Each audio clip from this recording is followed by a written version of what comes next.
Imagine waking up in a world with no hospitals, no medicine, no antibiotics, no clean white clinics, and no one who fully understood what a disease even was. No one knew about germs. No one knew about viruses. No one could explain infection, fever, or internal illness. And yet, for hundreds of thousands of years, ancient humans survived. They survived freezing winters, infected wounds, food poisoning, childbirth, broken bones, tooth pain, parasites, and mysterious illnesses that must have swept through their camps without warning. In a world where even a small cut could turn deadly, where a fever could arrive like an invisible predator, early humans still managed to endure long enough to build families, communities, and eventually civilizations. So how did they do it? How did ancient humans survive sickness in a world without doctors? The answer is both simpler and more extraordinary than we might think. They survived because they were never truly alone. Deep in the prehistoric past, sickness was one of the greatest threats a human being could face. Yet many of them did survive. Some lived for years after devastating injuries. Some reached old age, despite damaged limbs, failing senses, or missing teeth. Some survived because someone fed them, carried them, protected them, and waited for them to heal. This may be one of the oldest secrets of human survival. Long before medicine became science, healing began as care. Picture a small camp at the edge of a valley tens of thousands of years ago. The air is cold. Smoke rises from a fire. A few people return from a hunt, while others remain behind, shaping stone, preparing food, watching children. And inside a shelter, near the warmth of the flames, lies someone sick. Maybe it is a hunter with an infected leg wound. Maybe an elder burning with fever. Maybe a young mother weak after childbirth. Maybe a child whose breathing has become shallow and fast. That person survives the night, not because of a miracle drug, but because others stay. Someone brings water. Someone feeds them soft food. That simple fact changes everything. A person with those impairments could not easily hunt, travel, or defend himself alone in an Ice Age world. His survival strongly suggests that others cared for him. They slowed down for him. They shared food with him. They made space for weakness in a dangerous world. And Shanidar was not the only case. At Dmanisi in Georgia, researchers found the skull of an ancient human ancestor who had lost nearly all of his teeth years before death. Think about what that means in a prehistoric world. No teeth meant no chewing tough meat, no cracking hard roots, no tearing fibrous plants. Alone, such a person would likely starve. But this individual did not die alone. He lived on, which suggests that others may have processed food for him, softened it, shared it, or helped him survive long after his body became less capable. This was not just survival of the strongest, it was survival of the supported. That may be one of the most important truths about human history. Ancient humans survived sickness not because they were invincible, but because they were cooperative. Care itself became an evolutionary advantage. But care was only part of the story. The natural world was not just a place of danger. It was also a pharmacy, one that ancient humans explored through observation, memory, and trial and error over unimaginable spans of time. They did not know chemistry, they did not know microbiology, but they knew patterns. They knew that some leaves soothed the pain, some roots upset the stomach, some barks numbed the mouth, some herbs eased breathing, some smoke drove insects away, some muds dried wounds. Some waters made people sicker than others. This knowledge was probably not written, because writing did not yet exist. It was carried in memory, in habit, in repeated experience. It passed from elder to child, from one generation to the next, through demonstration and story. Use this plant, not that one. Boil this root. Chew these bitter leaves when the stomach turns. Sleep near the smoke when insects swarm. Keep the wound dry. Rest by the fire. Do not drink from that pool. The natural world was not just a place of danger. It was also a pharmacy, one that ancient humans explored through observation, memory, and trial and error over unimaginable spans of time. They did not know chemistry. They did not know microbiology, but they knew patterns. They knew that some leaves soothed pain, some roots upset the stomach, some barks numbed the mouth, some herbs eased breathing, some smoke drove insects away, some muds dried wounds, some waters made people sicker than others. This knowledge was probably not written, because writing did not yet exist. It was carried in memory, in habit, in repeated experience. It passed from elder to child, from one generation to the next, through demonstration and story. Use this plant, not that one. Boil this root. Chew these bitter leaves when the stomach turns. Sleep near the smoke when insects swarm. Keep the wound dry. Rest by the fire. Do not drink from that pool. Even Neanderthals may have known more about healing plants than we once believed. Chemical traces found in dental calculus from some Neanderthal remains suggest the use of bitter plants like yarrow and chamomile, plants with medicinal properties. Bitter taste usually discourages eating, which makes these finds especially intriguing. Choose something unpleasant unless it served a purpose. Perhaps for pain, perhaps for inflammation, perhaps for digestive relief, perhaps because ancient people had learned over countless generations that certain plants help. Their medicine was not systematic in the way ours is. It was uncertain, imperfect, and often dangerous. But it was not weak. It was practical knowledge shaped by survival. Yet many of them did survive. Some lived for years after devastating injuries. Some reached old age despite damaged limbs, failing senses, or missing teeth. Some survived because someone fed them, carried them, protected them, and waited for them to heal. This may be one of the oldest secrets of human survival. Long before medicine became science, healing began as care. Picture a small camp at the edge of a valley tens of thousands of years ago. The air is cold. Smoke rises from a fire. A few people return from a hunt, while others remain behind, shaping stone, preparing food, watching children. And inside a shelter, near the warmth of the flames, lies someone sick. Maybe it is a hunter with an infected leg wound. Maybe an elder burning with fever.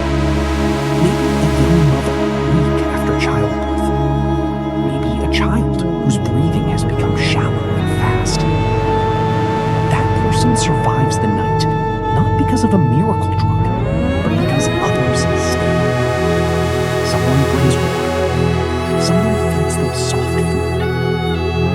Fire, too, was medicine. Not in the sense of pills or surgery, but in the way it transformed the human environment. Fire gave warmth to feverish bodies. It dried wet clothing and bedding.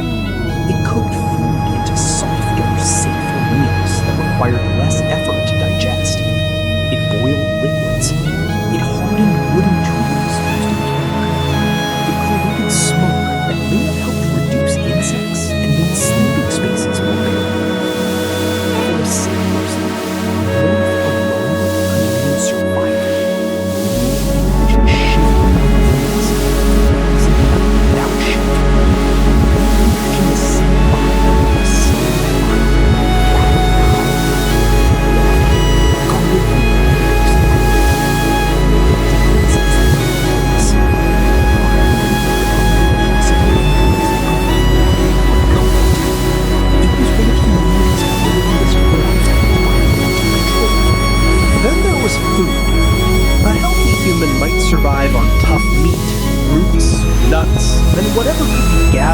scavenged.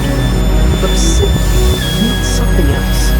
Softer, more water, less strain.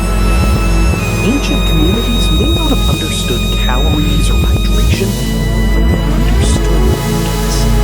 They could see when someone could not chew. They could see when a child would not eat. They could see that a wounded hunter needed broth instead of raw struggle. Cooking changed everything. It made food easier to chew, easier to digest, safer to share with the old, the weak, the toothless, and the sick.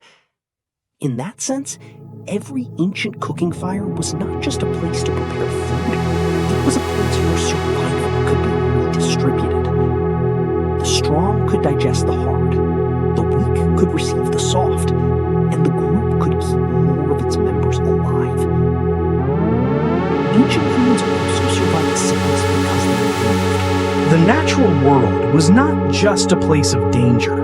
It was also a pharmacy, one that ancient humans explored through observation, memory, and trial and error over unimaginable spans of time. They did not know chemistry, they did not know microbiology, but they knew patterns. They knew that some leaves soothed pain, some roots upset the stomach, some barks numbed the mouth, some herbs eased breathing, some smoke drove insects away, some muds dried wounds, some waters made people sicker than others. This knowledge was probably not written because writing did not yet exist. It was carried in memory, in habit, in repeated experience. It passed from elder to child, from one generation to the next, through demonstration and story. Use this plant, not that one. Boil this root. Chew these bitter leaves when the stomach turns. Sleep near the smoke when insects swarm. Keep the wound dry. Rest by the fire. Do not drink from that wound. But their way of life gave them a certain flexibility, a chance to respond by moving, isolating, adapting, and changing routines when something felt wrong. And then there is something else, selection itself. This is the hard truth. Not everyone survived. For all the care, knowledge, and resilience of ancient people, many must have died from conditions that are treatable today, like powers, a severe infection, appendicitis, pneumonia, a dangerous bug, or a bad tooth process could still be the death sentence. Ancient humans were not magically protected from sickness. They lived under constant risk. But over thousands upon thousands of generations, human communities accumulated behavioral wisdom. The groups that noticed patterns survived better. The groups that protected water survived better. The groups that cared for the weak preserved more knowledge. The groups that shared food and labor could absorb illness better. The groups that learned which plants healed and which harmed had an edge. So survival was not just biological, it was cultural. Culture became medicine long before laboratories existed. A mother teaching her daughter how to clean a wound. An elder showing a child which herb to avoid. A group remembering that smoke reduced biting insects. A healer or proto-healer learning by observation which bark eased pain and which leaf worsened fever. All of that knowledge, fragile and unwritten, may have been among the most valuable possessions any ancient group had. Perhaps this is why storytelling mattered so much. In a world without books, memory had to live in people. A warning could become a story. A healing practice could become ritual. A dangerous plant could become taboo. A life-saving habit could become tradition. What looks spiritual from a distance may sometimes have been practical wisdom wrapped in meaning, so it would never be forgotten. Do not touch this. Burn that before sleeping. Give this to the sick. Keep the child near warmth. Do not leave the weak alone. In this way, Ancient humans may have embedded survival strategies into the fabric of culture itself. And that may be why human beings are so unusual among animals. Many animals care for injured offspring for a time. Some even show impressive forms of social support. With humans, and likely some of our close relatives, extended beyond immediate need. We created systems of prolonged support. We protected individuals whose value was not measured only in physical strength. An injured elder could still bring knowledge.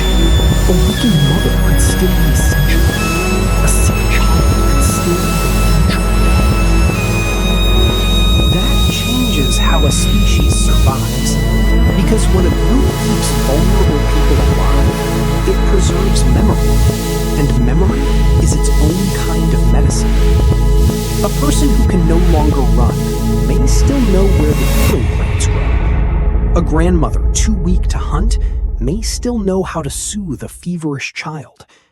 A once wounded man who survived infection may know how to bind a similar wound in someone else.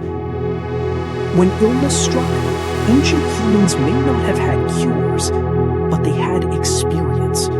And experience, repeated across generations, became strategy. This is what makes the story of ancient sickness so powerful. It is not really a story about primitive people helpless in the face of disease. It is a story about intelligence expressed through care, observation expressed through ritual, and survival expressed through connection. We often imagine early humans as brutal and isolated, locked in a daily battle against nature. But that picture is incomplete. Yes, their lives were hard. Yes, sickness was terrifying. Yes, many died young. But they were not simply victims of the cruel world. They were stewards of it. They learned from bodies.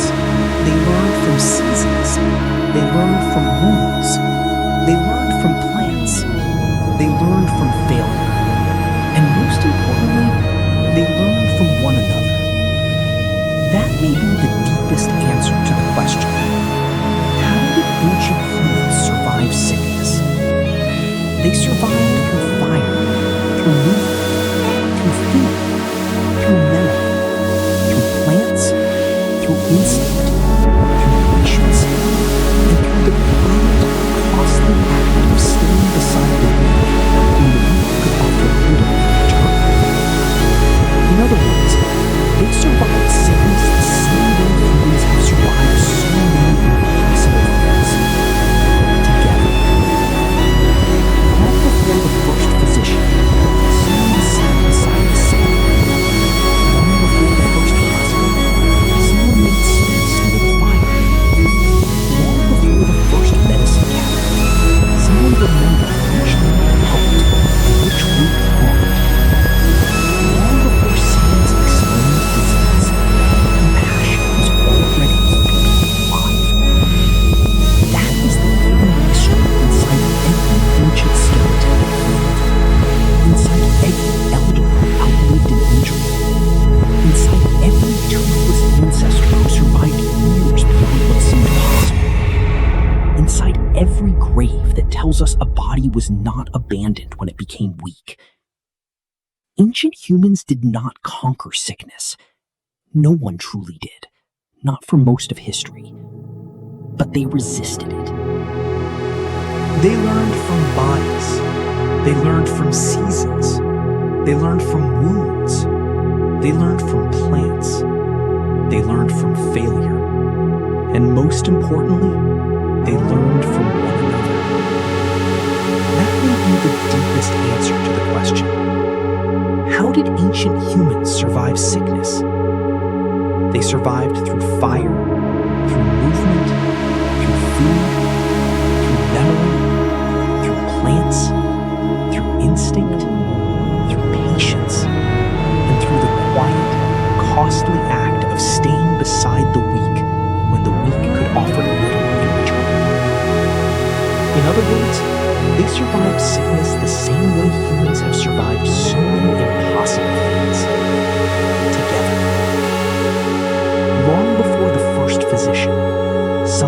sat beside the sink. Long before the first hospital, someone made space near the fire. Long before the first medicine cabinet, someone remembered which leaf helped and which root harmed.